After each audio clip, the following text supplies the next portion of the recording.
आज 6 जून है। ठीक 1 महीने पहले 6 मई की वो रात पाकिस्तान के आतंकियों पर कयामत बरसी थी। जालिमों, मोदी छा गया है। तो एक तरफ पाकिस्तान में चनाब का पानी नहीं पहुंच रहा, दूसरी तरफ उन्होंने आईफल टावर से भी ज्यादा ऊंचा चनाब ब्रिज बना दिया है कश्मीर के अंदर। सबसे इंटरेस्टिंग बात यह है कि ये जो ब्रिज है ये ब्लास्ट प्रूफ है, इसे ब्लास्ट के जरिए उड़ाया नहीं जा सकता।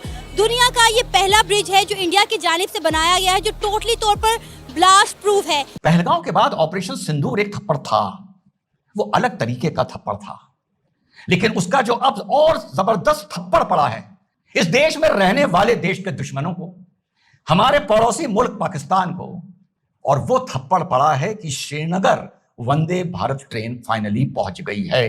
हमने ऐसा पहले मैंने कभी नहीं देखा कि नरेंद्र मोदी साहब अपनी स्पीच स्टार्ट करें ओम, पाकिस्तान को एक नहीं कई एक मैसेजेस भी डिलीवर कर दिए हैं।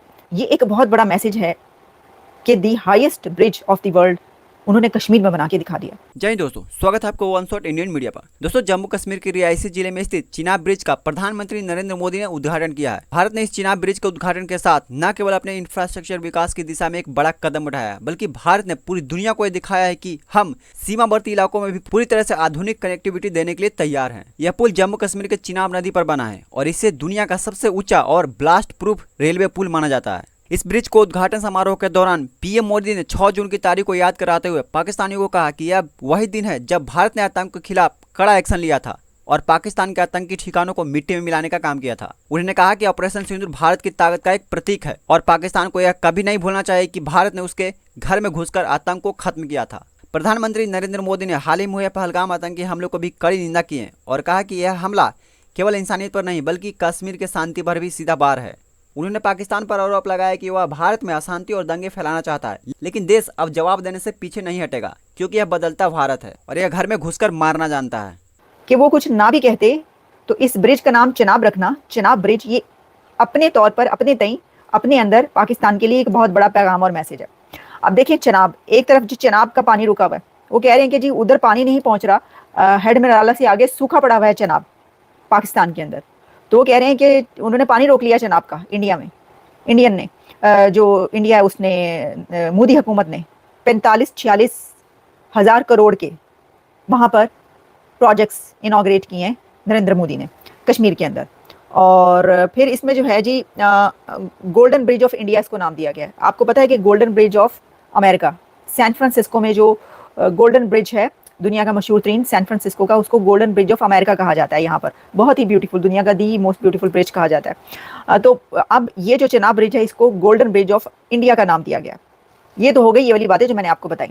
इसमें यह है कि बनना बहुत मुश्किल था, ट्रेन का, रेल लिंक का वहाँ पर पहुँचना, जो कि मोदी साहब ने इसके ऊपर बात भी की, लेकिन उन्होंने कहा कि हम चुनौतियाँ जो हैं वो सुनने के और उसको समझने के और उससे आगे निकलने के जो हैं वो आदी हैं।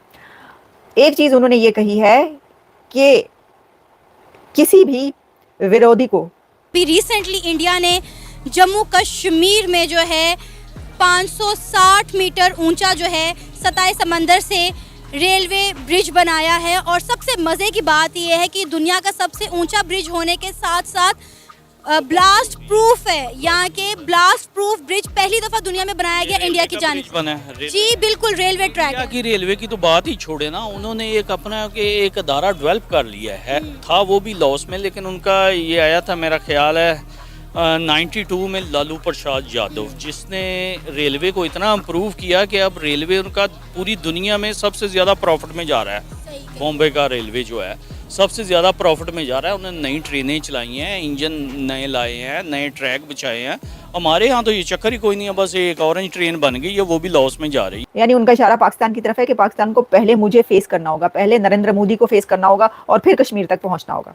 हैं जी, सुन रहे हो ना? सुन रहा हूँ मैं, रो रहा है तू, वगैरह वगैरह, इस तरह का जो गाना था, तो सुन रहा है ना तू, ये उन्होंने जो है ये सारी बातें की हैं। अच्छा, अभी तक मुझे पाकिस्तान की तरफ से कोई इसके बारे में मैसेज मिला नहीं, जैसी कोई जवाब आएगा वो भी आपको बताएंगे। फिर उन्होंने ये कहा, अब मैं आती हूँ उस स्पीच की तरफ। ये तो मैंने आपको बता दिया कि क्या क्या हालात हैं जो है।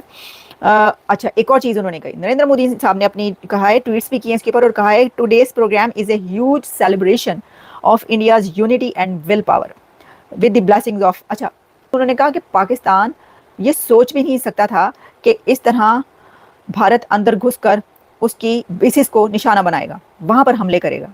इसलिए पाकिस्तान बौखला गया और वहाँ पर जो है हमने अंदर घुसकर मिलिट्री बेसिस को पर हमले किए हैं। ये बातें भी की हैं उन्होंने इस स्पीच के अंदर, मोदी ने, नरेंद्र मोदी साहब ने। अब देख लो तुसी उनका वहाँ पर जाकर ये ब्रिज को इनॉग्रेट करना, the highest bridge of the world, और वहाँ पे 2 ट्रेन चलाना, ये अपने तई एक बहुत बड़ा मैसेज है कि हम यहाँ पर तरक्की करवा के दम लेंगे।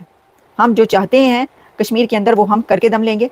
जिसने जो करना कर लो, हम वो करेंगे, तो तुमने जो करना है वो कर लो। ये मैसेज है उनका, इनडायरेक्टली उन्होंने ये मैसेज दिया। स्पीच में तो दिया, लेकिन जो ये चीज़ें एक ऐसे समय में, एक ऐसे वक्त में जो ये इनॉग्रेशन हुई हैं, इसका मतलब ये है।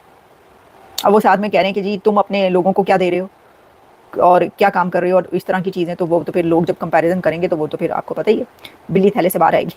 कहने का मकसद ये है कि उन्होंने जितना 45-46 हज़ार करोड़ तो उन्होंने 1-2 प्रोजेक्ट पे लगा दिया ना। इतना पैसा तो जाहिर है कि कहाँ आप लगा सकते हैं और कहाँ पर कैसे लगाएंगे। तो जी ये है सिचुएशन। क्या कहेंगे, क्या वजह है कि वही ट्रेनें थी जो 1947 में उनके हिस्से में आई, वही ट्रेनें हैं जो 1947 में कुछ हमारे हिस्से में आई।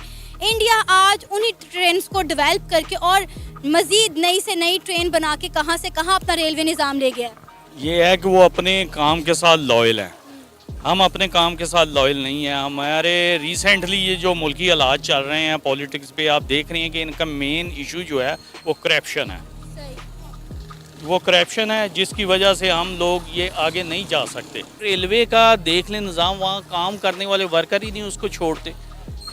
उनकी एशिया की सबसे बड़ी रेलवे वर्कशॉप हमारे पास है, ये मुगलपुरा रेलवे कैरेज शॉप जो है, लेकिन वो देख लें हालात उसके ऐसे हैं कि अब बंद हुई है।